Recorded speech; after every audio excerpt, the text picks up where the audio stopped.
Você noiva que está organizando o seu casamento, ainda não sabe qual que é o melhor horário? Eu vou te contar nesse vídeo. Oi, eu sou Fernanda Grella e sou fotógrafo de casamento há mais de 10 anos. Nesse meu tempo de fotografia, eu acho que eu já fiz casamento em todos os horários possíveis. Mas antes de falar sobre os períodos que a gente pode fazer o casamento, primeiro eu acho que a gente tem que tirar da frente aqui as limitações das igrejas, tá? Dependendo, vamos supor, você falar assim, Fernando, eu quero fazer meu casamento em tal igreja, é importante para mim, minha avó casou nessa igreja, minha mãe casou nessa igreja, eu também faço questão de casar lá. Então isso que eu vou falar aqui, eu vou falar sobre os horários, mas isso não vale para quando a gente tem alguma restrição desse tipo. Porque se você quer casar naquela determinada igreja e o único horário que é possível fazer casamento lá é 8 horas da noite, o seu casamento vai ser 8 horas da noite, não tem o que ver. Eu quero falar aqui sobre as igrejas que não têm essas limitações, ou quando o casamento vai ser feito em um local fora da igreja, vai ser feito numa chácara, num salão.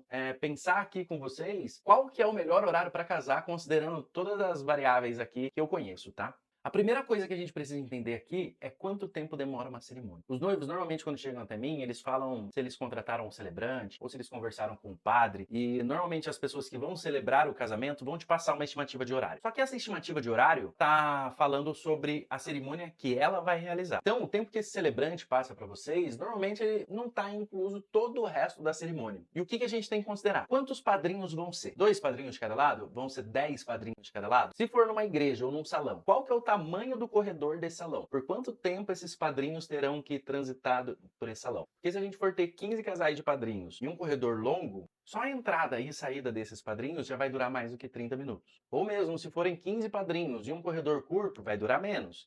Ou se forem poucos padrinhos, mas um corredor muito longo, isso também toma um tempo da cerimônia. Porque a gente tem tanto a entrada dos padrinhos, a entrada dos pais, a entrada do noivo, a entrada da noiva, a entrada das alianças, pajens, daminhas. Todas essas entradas tomam tempo da cerimônia que normalmente não são considerados quando o celebrante te passa o tempo da celebração. Ou quando o padre fala mais ou menos quanto tempo demora o casamento. A gente não tendo grandes restrições em relação à quantidade de padrinhos, ou um corredor muito longo ou muito curto, eu sempre considero que a cerimônia vai durar de 1 hora e 10, tá? Mesmo com uma celebração curta, de 30 a 40 minutos. Porque a gente tem que considerar todos esses horários, todos esses tempos de entradas. É um tempo que não é considerado normalmente. Então, para esse vídeo aqui, vamos considerar esse tempo de cerimônia, tá? 1 hora a 1 hora e 10. Então, vamos lá. Chegamos na parte principal desse vídeo, né? Então, a gente tem 3 períodos que a gente pode fazer o casamento. A gente pode fazer de manhã, a gente pode fazer de tarde e a gente pode fazer de noite. Eu vou falar sobre os horários que eu já fiz casamentos em todos esses períodos, tá? Eu vou começar falando sobre os casamentos no período da tarde. Geralmente são os casamentos que as noivas procuram fazer casamentos no final da tarde, porque buscam o pôr do sol. O que é importante quando a gente vai fazer um casamento de tarde? O seu casamento ele comece de dia e termine de dia. Não tentem fazer que o pôr do sol seja durante o casamento. Por quê? Porque o pôr do sol é um período muito curto do dia. Em casamentos, a gente sempre vai considerar que podem ocorrer eventuais atrasos. Por mais que a noiva se preocupe muito, que não queira atrasar, às vezes não depende só dela, essas coisas, né? É importante que o seu casamento comece durante o dia e termine durante o dia. Normalmente, quando a gente faz um casamento de dia, a gente não pensa em iluminação artificial. A gente vai usar a luz do dia. E se escurecer durante o seu casamento e ele terminar de noite, você provavelmente não vai ter uma iluminação pensada ali. E ainda assim, mesmo que tenha uma iluminação, não vai ser igual à luz do dia. A gente vai ter uma mudança muito grande de estética das fotos, mesmo que a luz que esteja montada para de noite seja linda, tá? Dentre esses horários, você pode casar 4, 5, 5 e meia da tarde, dependendo da região que você tá, dependendo da época do ano que você tá. É sempre importante ver qual que vai ser o horário do pôr do sol na data do seu casamento. Tem como ver isso no Google, é só pesquisar a data do seu casamento e colocar o horário do pôr do sol que você vai achar. Mas o que é importante a gente ver além do horário do pôr do sol? Aonde vai ser esse casamento? Esse casamento vai ser num lugar mais baixo?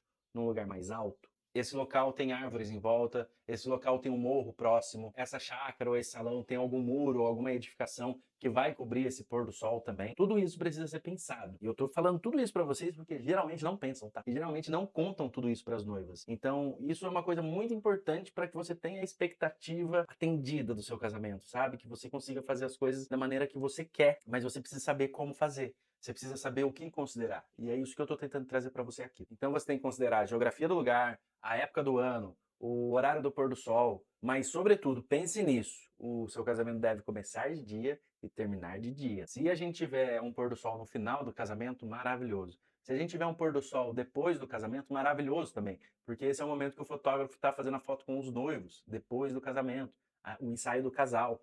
E esse ensaio do casal a gente sempre faz, e a gente precisa fazer até, porque é esse tempo que a gente precisa gastar para dar tempo dos seus convidados chegarem até o local da recepção. Mesmo que seja no mesmo local, que eles mudem do local da cerimônia para o local da recepção, que eles comecem a ser servidos, que eles se acomodem, para quando o casal chegar já tá tudo certo. Então a gente faz essas fotos e se a gente tiver um pôr do sol legal para pegar ainda, maravilha. E na história do casamento vai ficar muito bom a ideia de passagem de tempo, porque a gente vai ter uma cerimônia fim de tarde, que termina de dia, fotos no pôr do sol e na hora que os noivos forem entrar para essa recepção, está de noite.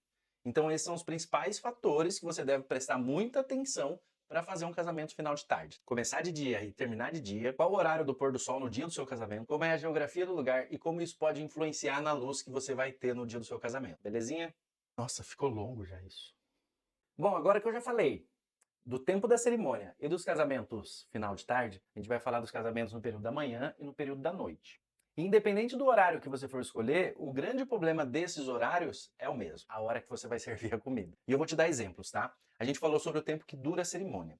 Se a gente for considerar o tempo que dura a cerimônia, o tempo dos convidados chegarem até o salão e começarem a ser servidos, a gente já está falando não mais de 1 hora e 10, a gente já está falando de 1 hora e 40, 2 horas. E acredite em mim, quando você está fazendo um evento, você tem que pensar no horário que você vai servir os seus convidados. Tanto para esse horário do almoço, que é um horário muito crítico, ou para o horário da janta.